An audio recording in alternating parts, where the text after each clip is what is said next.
Hello students, today we are going to discuss about the physical features of moon. जैसे कि आप लोग जानते हैं कल भी हमने कुछ फिजिकल फीचर्स मून के डिस्कस किए थे। आज हम उसी टॉपिक को आगे कंटिन्यू कर रहे हैं। चलिए शुरू करते हैं अपने points. First point is there is no life on moon. Moon के ऊपर कोई लाइफ नहीं है। जैसा कि मैंने आपको पहले भी ये चैप्टर जब रीड कराया था, समझाया था, तब भी बताया था मैंने ये चीज़। मून के ऊपर लाइफ नहीं होती। क्यों नहीं होती?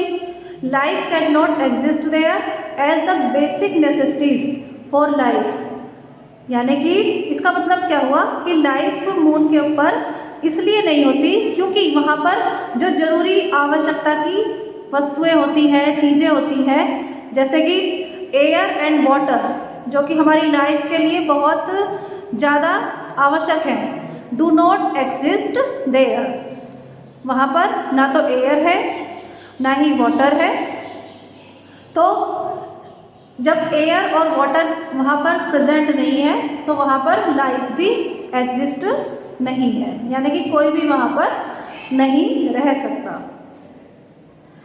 Any kind of sound cannot be heard on the moon due to the absence of air. देखिए, क्योंकि वहाँ पर एनवायरनमेंट नहीं है, जैसा कि यहाँ पर है, एटमॉस्फेयर प्रेजेंट है। हमने चैप्टर नंबर 8 था या 7 था, उसमें डिस्कस किया था एटमॉस्फेयर की 5 लेयर्स के बारे में। आप लोगों को लर्न होगा। एटमॉस्फेयर की जो 5 लेयर्स हमने पढ़ी थी, उन्हीं के अंदर हम जो है हमारी जो पहले फर्स्ट वाली लेयर है उसके अंदर हमारे सभी गैसेस प्रेजेंट हैं, जिसके द्वारा जिसमें ऑक्सीजन भी प्रेजेंट है। सारे प्लांट्स हमारे वहीं हैं, ऑक्सीजन वहीं होती है। तो मतलब सारी जितने भी रहने के लिए, जीवित रहने के लिए आवश्यक जो चीज़ें होती हैं, आवश्यक जितने भी गैसेस हैं, प्लांट्स हैं, सब कुछ है, वाटर है, वो सब हमारे जो है एटमॉस्फेयर की जो फर्स्ट लेयर है हमारी ट्रोपोस्फियर, उसके अंदर पाई जाती है। तो मून के ऊपर इस प्रकार से कोई भी एटमॉस्फेयर की कोई लेयर नहीं होती, ना वहाँ पर प्लांट है ना कुछ है, कोई एटमॉस्फेयर वहाँ पर एग्जिस्ट नहीं करता।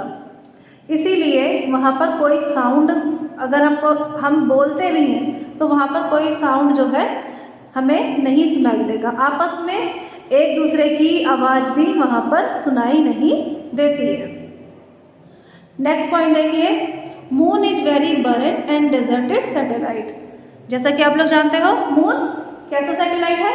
एक नेचुरल सैटेलाइट है, अर्थ का एक नेचुरल सैटेलाइट है।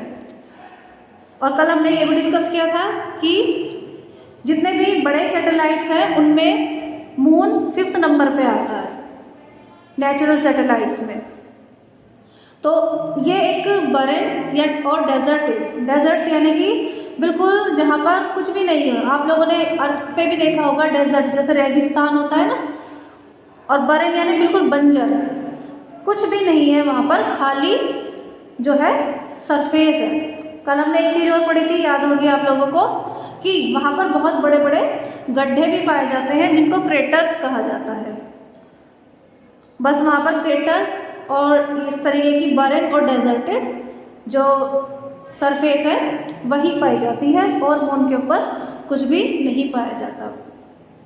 नेक्स्ट पॉइंट देखिए, there is no flora and fauna at all.